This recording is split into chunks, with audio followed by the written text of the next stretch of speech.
हरे कृष्ण। आज का सद्विचार। तिनका कबहु न निंदिए, जो पायन तर होए। कबहु उरी आखिन पड़े, पीर घनेरी होए। कितना सुंदर विचार। एक भक्त कवि ने हमारे सनातन की गहराइयों में, गहराई रूपी समुद्र में गोते लगाए और अथाह गहराई से निकाल लाया वह इतने सुंदर विचार रूपी मोती। और कहने लगा कि तिनका कबहू ना निंदिए। एक तिनके तक की उपेक्षा जीव को नहीं करनी चाहिए।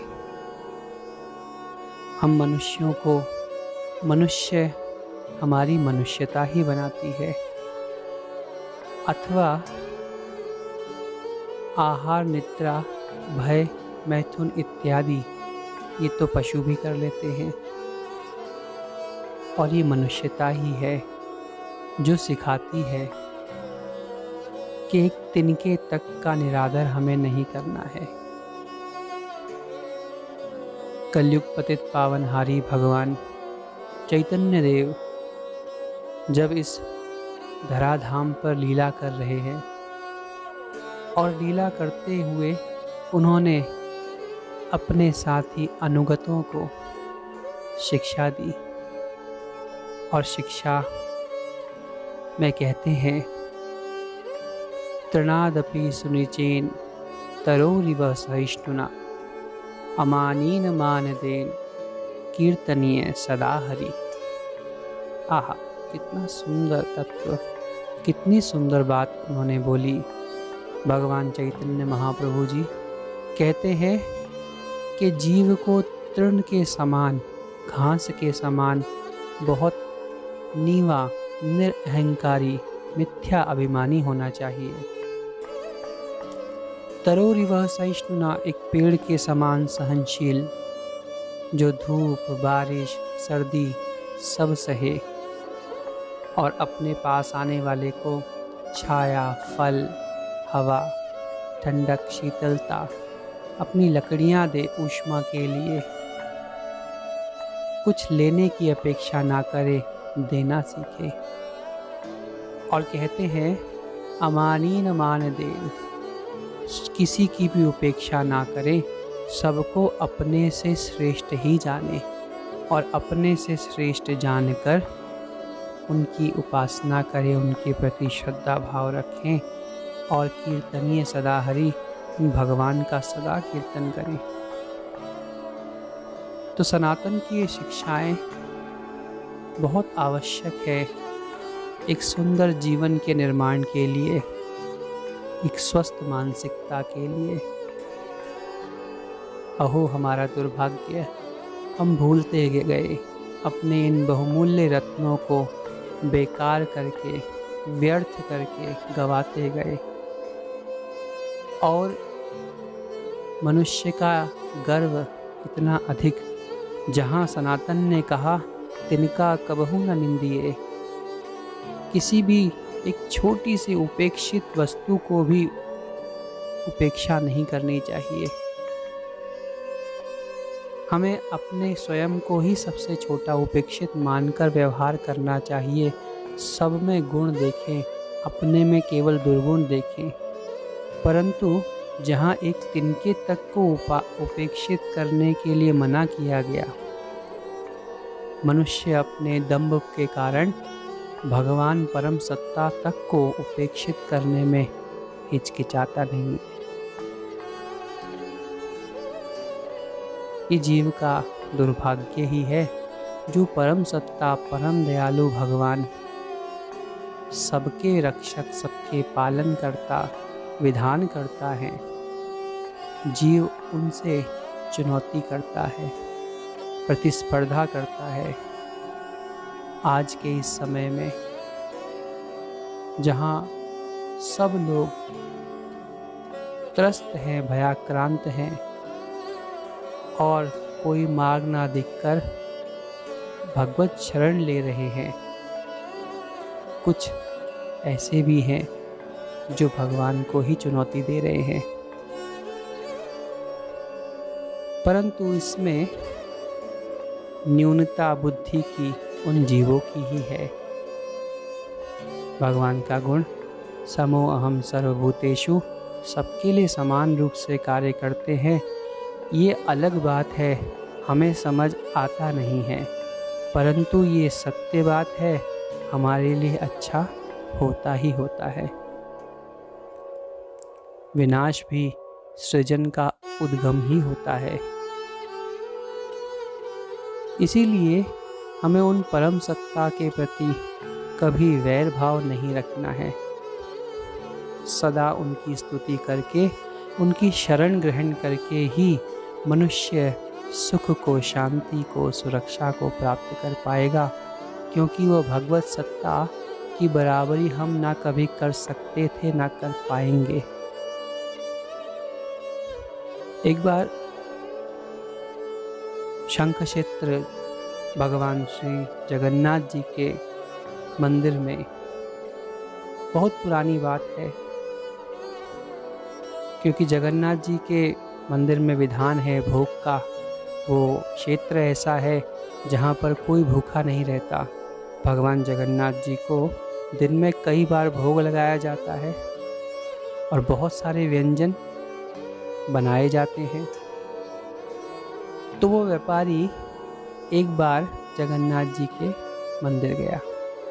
कोई व्यापारी था, परंतु अभिमानवश जगन्नाथ जी के इस भोग के कार्यक्रम को देखकर मन में अभिमान हो गया कि ये इतना अधिक अन्न ये बार बार लगाने का क्या उद्देश्य है, बेकार है, ये सब हमें नहीं पसंद आता। तो उसने वहाँ पुजारी जो सेवा में थे उनको बुलाया और कहा कि आपके जगन्नाथ जी को इतना भोग क्यों लगाते हैं। तो पुजारियों ने कहा वो भगवान हैं, उन्हें उत्तम से उत्तम भोग लगाना चाहिए, उत्तम से उत्तम सेवा करनी चाहिए। जैसे एक राजा की सेवा, भगवान जगत के राजा हैं। वह व्यापारी अपने अभिमान में बोला, अच्छा तो ठीक है, यदि ये जगत के राजा है तो फिर आप एक काम करो कि इन्हें हम एक भोग अर्पण करना चाहते हैं, और वो भोग एक ही बारी लगाना, एक ही वस्तु होनी चाहिए, और वो वस्तु 1 लाख रुपए की होनी चाहिए। और ये बात करीब 100 वर्ष पहले की है। 100 वर्ष पहले तक भी उतनी महंगाई नहीं थी। पंडे पुजारी सब आश्चर्य में कि ऐसी कौन सी वो वस्तु है, ऐसी वो कौन सी वस्तु लगाएं जो 1 लाख रुपए की आती हो। बड़ी दुविधा हो गई। पुजारी भगवान के पास गए और भगवान के शरणागत हुए। रात्रि में मुख्य पुजारी जी को सपने में जगन्नाथ जी ने कहा कि उस अभिमानी व्यापारी को बोलो, मुझे वो क्या भोग अर्पण करेगा, उसका सामर्थ्य नहीं है।